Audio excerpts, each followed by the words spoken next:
დაიწყო დრიფტის ჩემპიონატის პირველი ეტაპი. ამ შემთხვევაში ერთმანეთს მოყვარულები ეჯიბრებოდნენ, რა თქმა უნდა, რუსთავის საერთაშორისო ავტოდრომზე ვართ და მომავალი რამდენიმე წუთის განმავლობაში შეიტყობთ თუ როგორ მიმდინარეობდა და რა ხდებოდა დრიფტის ჩემპიონატის პირველ ეტაპზე.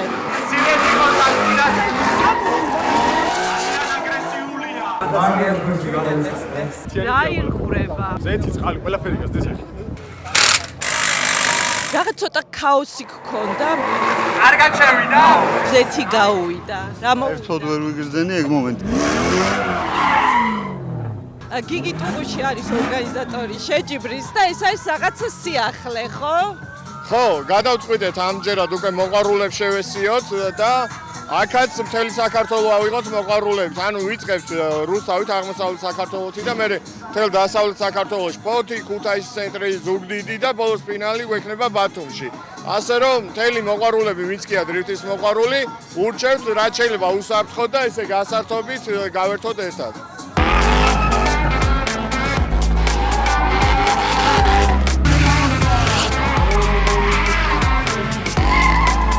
როგორ არის მოედანი და ხაზული წინაღობები, რა უნდა გაიარონ მონაწილეებმა?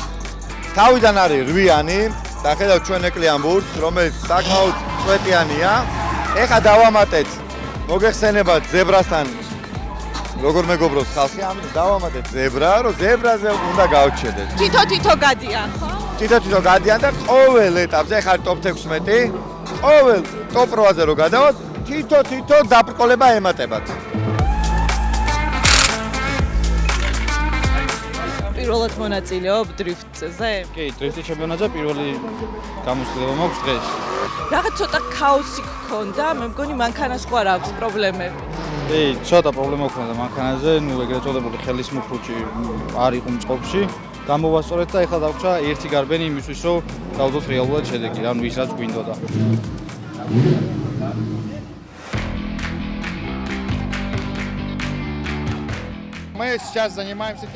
ახლა ვცდილობთ, რომ შევამსუბუქოთ მანქანა, რადგან უფრო კარგად ვიაროთ. სხვადასხვა ჩემპიონატებზე მიმიღია მონაწილეობა, მაგრამ ამ შეჯიბრზე პირველად ვარ. მარნეულში დავიბადე და გავიზარდე. სოფლის მეურნეობით ვარ დაკავებული, თუმცა მანქანები ჩემი ჰობია. დღეს მოყვარულთა ჩემპიონატზე გამოვდივარ, თუმცა მინდა რომ საქართველოს ჩემპიონატშიც მივიღო მონაწილეობა, სადაც პროფესიონალები მონაწილეობენ.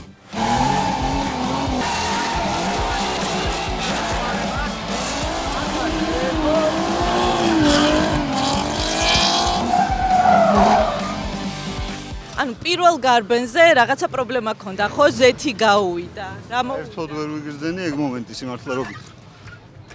და ისე რა სჭირს იცი? გიდრაულიკური ნასოსისგან გასვლის ზეთი. რამე ნაწილის გამოცვლა უნდა თუ გადაჭერა, როგორ? არ ვიცი, უნდა ვნახო. ზეთი აღარაში. არა, ეს არის. მართალია შეჯიბრში მოყვარული დრიფტერები მონაწილეობენ, მაგრამ პროფესიონალები გულშემატკივრობენ, ხო? ალექსანდრე ხეროდინაშვილი დავინახე აქ და თან ერთ-ერთ მანქანას ეხმარებოდი და ვის გულშემატკივრობ, მოდი გითხარი. ჩემი მაგაცი გამოდის გიორგი ჯავახიშვილი და რა თქმა უნდა არა მარტო გულშემატკივრობ ვეხმარები. რაღაც პრობლემა ქონდა, ზეთი დაიყვარა და მოაგვარეთ თუ ვერა? ზოგადად, აი მაყურებელმაც უნდა იცოდეს, დაუწერელი კანონი არის, რომ შეჯიბრზე რაღაცა უნდა გაგიფუჭდეს. ანუ აღარ უწუწუნებთ უკვე მაგაზე რა, ეგრე უნდა მოხდეს და შესაბამისად კი რაღაც პატარა პრობლემები ქონდა, რაღაც ძრავის ერთ-ერთი სამაგრი გაფუჭდა, გამოვიდა წყობილებიდან, თუმცა ისეთი არაფერი რომ გაგრძელება ვერ შეძლოს.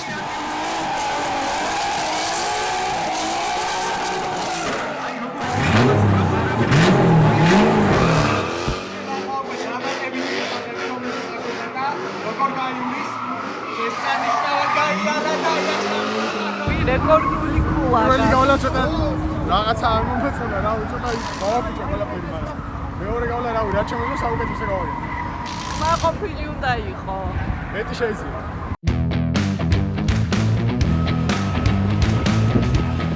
ზეთი დაიყვანა მთლიან ტრაექტორიაზე, ეხლა ვასწავლთ ცემენტს, რომ ამ ცემენტმა ეს ზეთი შეიწოვოს და მანქანა ამ ზეთზე რო გადაივლის, აღარ მოსიალდეს და ტრაექტორი არ შეეშვა.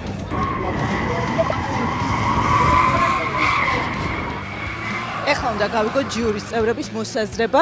ჟიურის ერთ-ერთი წევრი არის პროფესიონალი დრიფტერი ნუკრი სალია. ნახოთ ეხლა მისი აზრით საინტერესოა. ჩართულია ძალიან უყურებს ჯერჯერობით მე მგონი ჩვენთვის ნუკრი სალია ჩვენთვის. კიო. მითხარი შე როგორც პროფესიონალი დრიფტერი როგორ შეაფასებ ეხლა ვინც ნახე მონაწილეებს? საკმაოდ ნიჭიერები არიან, საკმაოდ გამარჯვებული სიარულეა, რაც თავარია. არავის არ აქვს შიშის მომენტი და გიჭირს ქულების დაწერა? კი, იმიტომ რომ საკმაოდ თანაბარი გავლებია, ბევრ მონაწილეს ერთ და იგივე შესაძლებლობების მანქანები ყავთ. ზოგი ერთ და იგივე დონეზეა თვითონ მძღოლის უნარებით და აქედან გამომდინარე ბევრი გავლა გავს ერთმანეთს და მაგიტომ გვიწევს ერთადად რომ საშუალოდ ერთ და იგივე ქულები დავწეროთ.